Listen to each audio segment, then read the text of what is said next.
Dito sa tondo. Suntukan tayo. Oh, sana yung ano mo. Pagpaluin kita eh. Tulog na yung ano yan, silingan mo. Hindi ka marunong, ayun, nag-live ka pa. Nandito na si Kuya. Ito yan, buga ni mo damit. Nandito na si Ito, umiyak. Ano? Nasunsin ng naungad na ni Panri.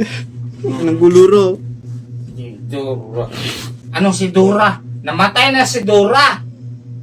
Ikaw, hindi pa namatay. Hayop ka. Wala kang pag-asa sa buhay. Diyon ka naman ka. Wala bang kang gilagtan. Suntukan tayo. Sige. Nangitarag sa Tama akin ba? Panri. Tayo ka. Tayo ka. Tayo ka.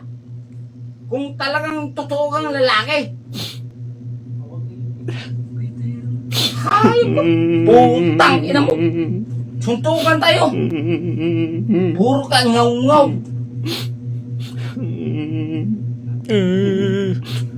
Bugbugan tayo. Mga putang ina mo. Grown ass man. Umiiyak ng the shit. Man tayo. Gusto mo mag-inaw. Mag-inom mo mag-ito. Hindi ako parisahin Ay, ng Jamel. painom. Hoy, Jamel. Tangin na ka. Madamot ka sa lahat ng bagay. Ha? Madamot ka sa lahat ng bagay. Kung ano meron ka, meron. Ayan o. Ay, ako kasi yung inano mo dyan eh. Tangin mo. Kakantita. Tumot ka. Pakita mo, kantita isa mo. Bastos ka. Dahil? Klaseng iyak to. Ugaliin mo yung ganyan ka. Ako, naawa ako sa'yo, pero mahal na mahal kita. Naawa, may sinuntok ko. Naawa. Bading. Promise. Gumanon ng iyak eh. Kaya narito mali. Gumanon ng kamay, pumitik eh. Tago ba siya?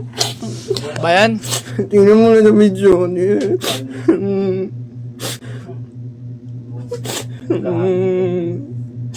Alam, babae na yan. Huwag kang magkano ba? Kung ka dito ka matulog lagi. Yung sinasabi ko.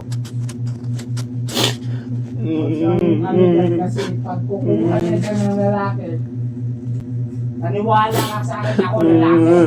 Ha? Kukuha daw ng lalaki. Tama, bading nga. Ako lalaki. Halimbawa, magkasama kukunin ako lalaki. Ano lang yun ka? Mas Grown ass man. Umiiyak ng ganito. Ito yung reason kung bakit lagi namin sinasabi sa Anti-Support Podcast na mag-training ka, mag-ehersisyo ka. Para kaya mo ipagtanggol yung sarili mo kapag kinakailangan. And here you are. Binigyan ka ng Panginoon ng regalo para maging matikas, maging lalaking lalaki. No? Binigyan ka ng Panginoon ng makapal na buto. Diba? Matibay na muscle, ipapalakihin mo na lang. Binigyan ka niya ng utak na matalino at rasyonal, lohikal. Pagaganahin mo na lang, patatabain mo na lang gamit ang libro at kung sino-sino mga mentor ang pwede mo panoorin sa YouTube. And here you are! Mas pinili mong umiyak na lang. Ito sinasabi ko, mag-training tayo lahat eh. Lahat tayo magpapawis, lahat tayo mag-ehersisyo eh. Para kaya natin pagtagol yung sarili natin pag kinakailangan. Hindi ko kasi alam kung bakit itong mga ibang lalaki, pinipili nilang itapon yung regalo ng Panginoon sa kanila. Lahat ng kalakasan binigay, pinagkaloob sa isang lalaki. Pinili ninyong itapon at pumunta sa kung ano-anong klaseng mga gender na iniimbento ninyo sa mga utak ninyo na wala namang katotohanan. Kayo na nandyan sa gender na yan, wala akong pakialam kung gusto ninyong piliin yan. Walang problema. Pero kung trip ninyong impluwensyahan yung mga kabataan, kasi mga kabataan vulnerable yan eh.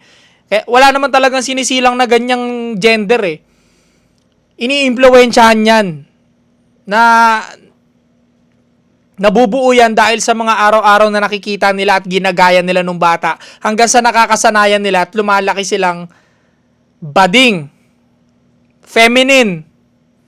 Ngayon, again, walang masama. Kung gusto nyo maging bading, choice nyo yan. Pero kung hahawaan ninyo yung mga kabataan, mag-upload kayo ng mga ganyan para maghikayat sa mga kabataan, yun ang hindi ko papayagan.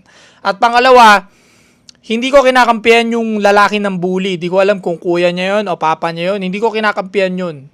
Yung nambubuli na yun. Hindi ako agree sa kahit anong klaseng pambubuli na nakakapanakit at hindi nakakapagpalakas ng tao. No?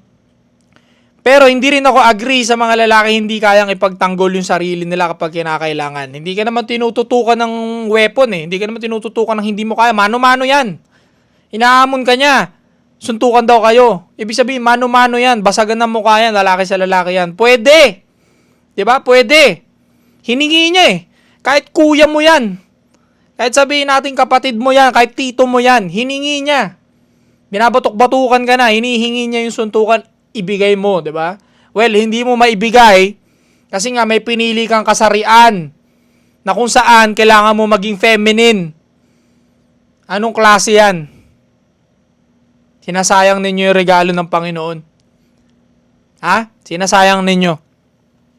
Tinatapon lang ninyo sa kung saan-saan. At kung ano-anong klaseng gender dysphoria na naglalaro sa utak ninyo. Isa itong delusional.